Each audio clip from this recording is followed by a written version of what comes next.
Good morning class. बात करते हैं क्लास 12 केमिस्ट्री के चैप्टर नंबर 2 के लेक्चर नंबर 8 की, जिसमें हम बात करेंगे हिमांक के अवनमन यानी कि डिप्रेशन ऑफ फ्रीजिंग पॉइंट, और साथ ही हम प्रासरण दाब की बात करेंगे। यानी कि प्रासरण दाब क्या होता है? Osmotic pressure. लेक्चर नंबर 7 में हमने जो है इस चैप्टर के अणुसंख्यक गुणधर्म को शुरू कर लिया था, जिसमें हमने दो अणुसंख्यक गुणधर्मों की बात कर ली थी। पहला जो अणुसंख्यक गुणधर्म था वह था वाष्प दाब में आपेक्षिक अवनमन, और जो दूसरा था क्वथनांक का उन्नयन। अब इस वीडियो के माध्यम से जो है हम तीसरे गुणधर्म की बात करेंगे, जो कि हमारा है हिमांक का अवनमन यानी कि depression of freezing point. Depression of freezing point की बात करने से पहले हम बात करते हैं कि फ्रीजिंग पॉइंट क्या होता है। तो होता क्या है, जब भी जो है हम किसी विलायक को ठंडा करते हैं तो क्या होता है, वह जो है किसी ताप पर जमना शुरू हो जाता है। और जब भी जो है वो जिस ताप पे भी जो है जमना शुरू होता है, उसी ताप को जो है हिमांक या जमना कहते हैं। तो किसी द्रव का हिमांक वह ताप है जिस पर द्रव का वाष्प दाब उसकी ठोस अवस्था के वाष्प दाब के बराबर हो जाता है। उसे क्या बोला जाता है? हिमांक, यानी कि फ्रीजिंग पॉइंट। जब भी जो है जिस ताप पर जो है द्रव का वाष्प दाब ठोस अवस्था के वाष्प दाब के बराबर हो जाता है, उसे हिमांक बोला जाता है। नेक्स्ट अब हम बात करते हैं हिमांक का अवनमन, या फिर इंग्लिश में जो है इसको बोला जाता है डिप्रेशन ऑफ फ्रीजिंग पॉइंट या फिर क्रायोस्कोपी। तो बात करते हैं स्टूडेंट, हिमांक का अवनमन क्या होता है, क्रायोस्कोपी क्या होती है। तो अभी हमने बात की कि जब भी जो है किसी विलायक को ठंडा किया जाता है तो वह क्या होता है, किसी ताप पर जम जाता है, जिसे क्या बोला जाता है? हिमांक। या फिर दूसरी लैंग्वेज में हम कह सकते हैं कि किसी द्रव का हिमांक यानी कि फ्रीजिंग पॉइंट वह टेम्परेचर है जिस पर जो है लिक्विड का वाष्प दाब उसकी ठोस अवस्था के वाष्प दाब के बराबर हो जाता है। और साथ ही क्या होता है, जब भी हम किसी शुद्ध विलायक को जो है यानी कि प्योर सॉल्वेंट को जो है किसी अवाष्पशील विलय में मिलाते हैं, यानी कि जब भी हम जो है किसी शुद्ध विलायक में अवाष्पशील पदार्थ को घोलते हैं तो उससे क्या हो जाता है, उसका वाष्प दाब कम हो जाता है। यानी कि शुद्ध विलायक का वाष्प दाब में क्या आ जाती है? अवनमन हो जाता है। शुद्ध विलायक के वाष्प दाब में कमी आ जाती है, जिसके परिणाम स्वरूप क्या हो जाता है? हिमांक भी कम हो जाता है। अर्थात वाष्प दाब अवनमन के कारण जो है विलयन का हिमांक क्या हो जाता है? शुद्ध विलायक के हिमांक से कम हो जाता है। यानी कि शुद्ध विलायक का हिमांक जो है ज़्यादा हो जाता है और जो विलयन का हिमांक होता है वह कम हो जाता है। अर्थात जब भी जो है हम किसी शुद्ध विलायक में अवाष्पशील यानी कि नॉन वोलेटाइल विलय को मिलाते हैं या फिर घोलते हैं तो विलायक के वाष्प दाब में क्या हो जाती है? कमी आ जाती है, जिसके कारण क्या हो जाता है? विलयन के हिमांक में भी कमी आ जाती है। अर्थात वाष्प दाब अवनमन से जो है विलयन का हिमांक क्या हो जाता है? शुद्ध विलायक के हिमांक से कम हो जाता है, जिसे हिमांक का अवनमन कहते हैं। और हिमांक के अवनमन को जो है डेल टी एफ से प्रदर्शित किया जाता है। अर्थात हम कह सकते हैं कि विलायक और विलयन के हिमांकों का अंतर यानी कि डिफरेंस जो होता है उसी को जो है हिमांक का अवनमन कहा जाता है। डेल टी एफ जो है विलायक और विलयन के हिमांकों के अंतर को ही डेल टी एफ यानी कि हिमांक का अवनमन या फिर डिप्रेशन ऑफ फ्रीजिंग पॉइंट कहा जाता है। सपोज दैट हमारे पास जो है शुद्ध विलायक का हिमांक यानी कि फ्रीजिंग पॉइंट क्या है? डेल नॉट एफ है, और विलयन का हमारे पास कुल हिमांक कितना है? T F. तो हिमांक का अवनमन क्या हो जाएगा? विलयन के हिमांक का अवनमन जो हो जाएगा del T F is equal to T not F minus T F, क्योंकि हमें पता है कि शुद्ध विलायक का हिमांक क्या है? ज़्यादा हो जाता है, और जो विलयन का हिमांक होता है उसमें कमी आ जाती है। किसकी अपेक्षा? शुद्ध विलायक के हिमांक की अपेक्षा विलयन का हिमांक कम हो जाता है। इसलिए हम कह सकते हैं कि हिमांक का जो अवनमन होगा डेल टी एफ वह होगा शुद्ध विलायक का हिमांक माइनस विलयन का हिमांक। तो शुद्ध विलायक का हिमांक क्या है हमारे पास? टी नॉट एफ, और जो विलयन का हिमांक है वह टी एफ। तो डेल टी एफ क्या आ जाएगा? T not F minus T F हो, जो कि हमारी हो जाएगी इक्वेशन नंबर 1। नेक्स्ट अब हम बात करते हैं स्टूडेंट हिमांक के अवनमन के लिए जो है राउट के नियम की गणना। तो हमें पता है कि राउट के नियम क्या होता है? हिमांक के अवनमन के लिए जो राउट का नियम होता है, तो किसी विलयन में हिमांक का जो अवनमन होता है उसमें उपस्थित विलय की मोलल सांद्रता यानी कि मोललता के समानुपाती होता है। अर्थात हम कह सकते हैं कि del T F is proportional किसके? स्मॉल एम के। स्मॉल एम जो है मोललता को प्रदर्शित करता है। यहाँ से जब हम जो है इस प्रोपोर्शनल के साइन को हटाते हैं तो del T F is equal to K F into M हो जाता है, जहाँ पर के एफ क्या है, समानुपाती स्थिरांक, जिसे जो है मोलल अवनमन स्थिरांक कहा जाता है। के एफ को क्या कहा जाता है, मोलल अवनमन स्थिरांक। और हमें पता है कि मोललता क्या होती है, जो कि स्मॉल एम से प्रदर्शित की जाती है। 1 केजी विलायक में उपस्थित विलेय के मोलों की संख्या को जो है मोललता कहा जाता है। किसी विलायक के 1000 ग्राम में उपस्थित विलेय के मोलों की संख्या को ही जो है हम मोललता कहते हैं। ये हमने प्रीवियस लेक्चर में पढ़ लिया है। तो यहाँ पर जो है मोललता इज इक्वल टू हो जाता है small W into 1000 upon small M into capital W. और जहाँ क्या है, स्मॉल डब्लू क्या है, विलेय का भार है, और स्मॉल एम जो कि क्या है, विलेय का अणुभार है, और जो कैपिटल डब्लू है विलायक का भार है, और जो स्मॉल एम दूसरा वाला है वह एक मोललता को प्रदर्शित कर रहा है और एक विलेय के भार को प्रदर्शित कर रहा है। तो यहाँ से जो है इक्वेशन नंबर 3 का मान जो जब हम इक्वेशन नंबर 2 में पुट करते हैं तो हमें क्या प्राप्त होता है, इक्वेशन नंबर 2 और 3 से हमें प्राप्त होता है del T F is equal to K F into small W into 1000 upon small M into capital W, जो कि हमारी हो गई इक्वेशन नंबर 4। और इक्वेशन नंबर 4 ही जो है हमारा हिमांक के अवनमन और विलेय के अणुभार के बीच संबंध है। अर्थात इक्वेशन नंबर 4 से हम प्राप्त कर सकते हैं कि जो हिमांक का अवनमन होता है वह विलेय के अणुभार के व्युत्क्रमानुपाती होता है, और जो कि क्या है, इक्वेशन नंबर 4 हमारे हिमांक के अवनमन और विलेय के अणुभार के बीच में अभिष्ट संबंध है। नेक्स्ट अब हम बात करते हैं मोलल अवनमन स्थिरांक। पिछले लेक्चर में हमने मोलल उन्नयन स्थिरांक की बात की थी, जो कि क्वथनांक के उन्नयन में हमने जो है मोलल उन्नयन स्थिरांक की बात की थी। तो यहाँ पर हम बात करेंगे मोलल अवनमन स्थिरांक, यानी कि मोलल डिप्रेशन कांस्टेंट की, जो कि क्या होता है, जिसको दूसरी भाषा में हम बोलते हैं क्रायोस्कोपिक कांस्टेंट भी कहते हैं। अभी हमने जो है हिमांक के अवनमन और विलेय के अणुभार के बीच में जो संबंध निकाला था वह कौन सी इक्वेशन थी, del T F is equal to K F into small W into 1000 upon small M into capital W. तो इसी इक्वेशन की मदद से जो है मोलल अवनमन स्थिरांक की गणना करते हैं। यहाँ से जो है हम अब हमें पता है कि जो स्मॉल एन होता है, small N is equal to, यानी कि विलेय के मोलों की संख्या क्या होती है, विलेय का भार बटे विलेय का अणुभार। तो विलेय का भार क्या होता है, स्मॉल डब्लू, और जो विलेय का अणुभार होता है वह होता है स्मॉल एम। तो small N is equal to small W upon M.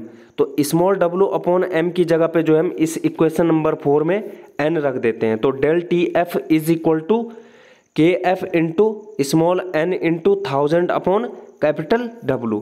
फिर उसके बाद हम यहाँ से जो है पक्षांतरण करके के एफ की वैल्यू निकालते हैं। K F is equal to del T F into capital W upon N into 1000।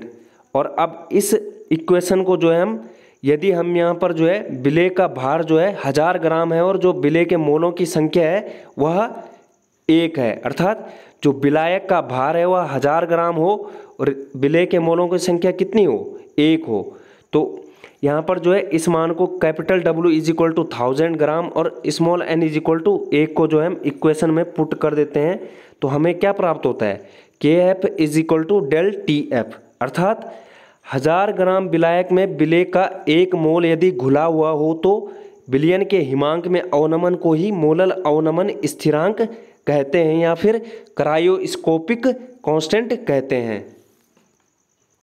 इस प्रकार से हम मोलल अवनमन स्थिरांक को परिभाषित कर सकते हैं। नेक्स्ट अब हम बात करते हैं चौथे गुणधर्म की, जो कि हमारा है परासरण दाब, यानी कि ऑस्मोटिक प्रेशर। ऑस्मोटिक प्रेशर की बात करने से पहले हम बात करते हैं कि परासरण होता क्या है। तो बात करते हैं परासरण क्या होता है। हमारे पास जो है क्या होती है, एक अर्धपारगम्य झिल्ली होती है, यानी कि सेमी परमिएबल मेम्ब्रेन होती है। तो जब भी जो है किसी विलयन को एक अर्धपारगम्य झिल्ली यानी कि सेमी परमिएबल मेम्ब्रेन द्वारा शुद्ध विलायक से पृथक किया जाता है तो क्या होता है, उस सेमी परमिएबल मेम्ब्रेन यानी कि एसपीएम या फिर अर्धपारगम्य झिल्ली से केवल विलायक के अणु ही जो है विलयन में से क्या होते हैं, अलग होने लगते हैं, यानी कि विलयन को आर पार करने लगते हैं। वो कौन करने लगते हैं, विलायक के ही अणु। तो इसी प्रकार से जो है भिन्न सांद्रताओं यानी कि अलग अलग सांद्रता होती है, तो भिन्न सांद्रताओं के विलयनों को जो है अर्धपारगम्य झिल्ली द्वारा पृथक करने पर क्या होता है, केवल विलायक के अणु जो है तनु विलयन से यानी कि कम गाढ़े विलयन से सांद्र विलयन की ओर जाते हैं, यानी कि गाढ़े विलयन की ओर प्रवाह जो है अणुओं का होता है। किसके अणुओं का, विलायक के अणुओं का जो है तनु विलयन से सांद्र विलयन की ओर प्रवाह होता है।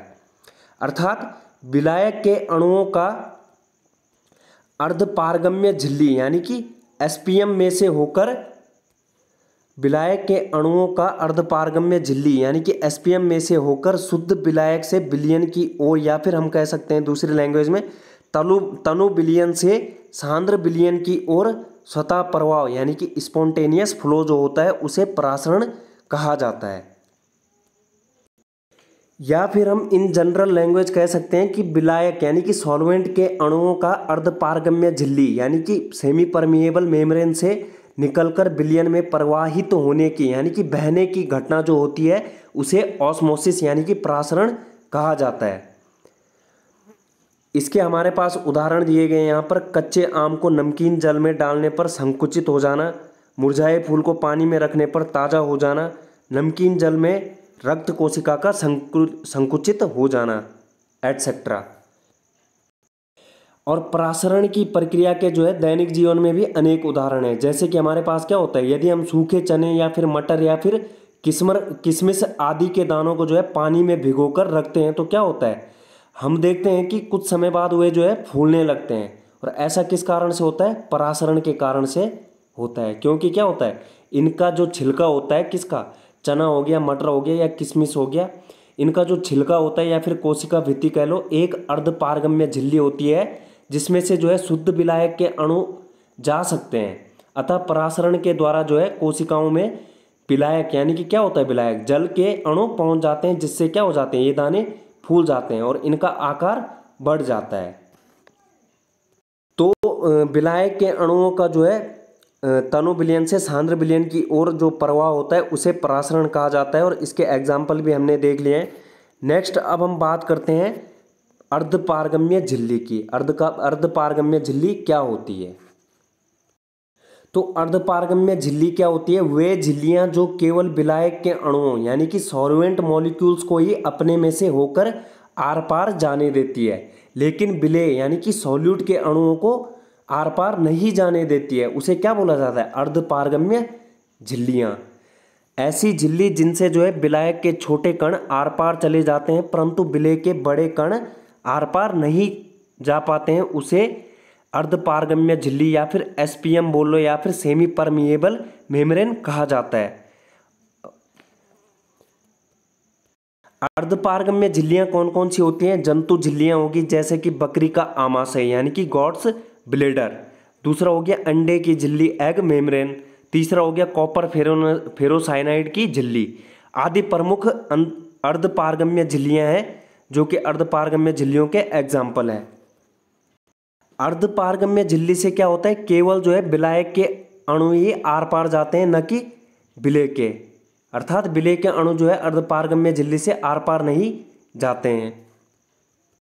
ये तो बात रही परासरण की, लेकिन इसके साथ ही हमारे पास एक होता है विसरण, जो कि परासरण का एकदम उल्टा होता है यानी कि डिफ्यूजन, जिसको इंग्लिश में बोला जाता है। इंग्लिश में क्या बोला जाता है विसरण को, डिफ्यूजन, DIFFUSION। डिफ्यूजन क्या होता है, किसी विलयन में विलेय पदार्थों में उच्च सांद्रण से निम्न सांद्रण के क्षेत्र में विसरित होने की प्रकृति पाई जाती है, अर्थात अणु या फिर आयनों की अधिक सांद्रता के क्षेत्र से कम सांद्रता की क्षेत्र की ओर की होने वाली गति को जो है विसरण कहा जाता है। और परासरण में क्या होता है, कम सांद्रता से अधिक सांद्रता की ओर जो है विलायक के अणु प्रवाहित होते हैं, लेकिन विसरण में क्या होता है, अधिक सांद्रता से कम सांद्रता की ओर विसरण कहलाती है। परासरण में क्या होता है, परासरण की क्रिया के लिए जो है एसपीएम का होना जो है जरूरी है, यानी कि अर्धपारगम्य झिल्ली से होकर जो है यह प्रक्रिया होती है, लेकिन विसरण के लिए अर्धपारगम्य झिल्ली की आवश्यकता नहीं होती है। और परासरण में क्या होता है, केवल विलायक अणु ही भाग लेते हैं। लेकिन विसरण में क्या होता है, विसरण में विलेय के अणु भी भाग ले सकते हैं और साथ ही विलायक के अणु भी भाग ले सकते हैं। क्यों भाग ले सकते हैं, क्योंकि इसमें अर्धपारगम्य झिल्ली की आवश्यकता नहीं होती है। और परासरण में क्या होता है, विलायक के अणु जो है कम सांद्रता के क्षेत्र से अधिक सांद्रता के क्षेत्र की ओर गति करते हैं। लेकिन विसरण में क्या होता है, इसका जस्ट अपोजिट होता है, अधिक सांद्रता के क्षेत्र से कम सांद्रता के क्षेत्र की ओर गति करते हैं। और परासरण क्या होता है, परासरण जो है केवल विलयनों में होता है, लेकिन विसरण क्या होता है, द्रवों और गैस दोनों में होता है। इस प्रकार से हमारा परासरण जो है हम समझ सकते हैं। नेक्स्ट अब हम बात करते हैं परासरण दाब की, यानी कि ऑस्मोटिक प्रेशर की। तो परासरण दाब क्या होता है, वह दाब जो विलयन में विलायक के प्रवाह का विरोध करता है, उसे क्या बोला जाता है, परासरण दाब। और इसे जो है पाई से प्रदर्शित किया जाता है। दूसरी भाषा में हम कह सकते हैं कि किसी विलायक को अर्धपारगम्य झिल्ली यानी कि सेमी परमेएबल मेम्ब्रेन द्वारा विलयन से पृथक रखा जाए तो परासरण को रोकने के लिए जितना कम से कम बाहरी दाब जो है विलयन पर लगाना पड़ता है, उसे जो है उस विलयन का परासरण दाब कहा जाता है। अर्थात वह दाब जो किसी विलयन को अर्धपारगम्य झिल्ली द्वारा विलायक से पृथक करने पर उत्पन्न होता है, उसे क्या बोला जाता है, परासरण दाब। या फिर हम कह सकते हैं कि वह कम से कम बाहरी दाब जो विलयन पर लगाने से जो है उसके वाष्प दाब विलायक के वाष्प दाब के बराबर हो जाता है, उसे क्या बोला जाता है, उस विलयन का परासरण दाब। यानी कि विलयन पर जब विलयन पर जो है कम से कम बाहरी दाब लगाया जाता है तो विलयन का वाष्प दाब जो है विलायक के वाष्प दाब के बराबर जब हो जाता है, उस दाब को जो है विलयन का परासरण दाब कहा जाता है। अर्थात वह दाब जो विलयन में विलायक के प्रवाह का विरोध करता है, उसे क्या बोला जाए, यानी कि विलयन में जो है विलायक को बहने से रोकता है, उसे क्या बोला जाता है, परासरण दाब। और इसे जो है पाई से व्यक्त किया जाता है। और किसी विलायक को, या फिर हम कह सकते हैं कि किसी विलायक को एसपीएम द्वारा विलयन से पृथक रखा जाए तो परासरण को रोकने के लिए कम से कम जितना बाहरी दाब विलयन पर लगाना पड़ता है, उसे जो है उस विलयन का परासरण दाब कहते हैं। इस प्रकार से जो है हमारा आज का टॉपिक समाप्त होता है, जो कि हमारा पहला था हिमांक का अवनमन और जो दूसरा था परासरण दाब। नेक्स्ट वीडियो में हम बात करेंगे परासरण दाब मापने की बर्कले और हर्टले विधि की, और साथ ही जो है हम परासरण दाब के नियमों की भी बात करेंगे। तो थैंक यू स्टूडेंट, उम्मीद करता हूँ कि आपको पसंद आएगा। Thanks for watching, drop a like if you enjoyed, subscribe for more updates. Thank you.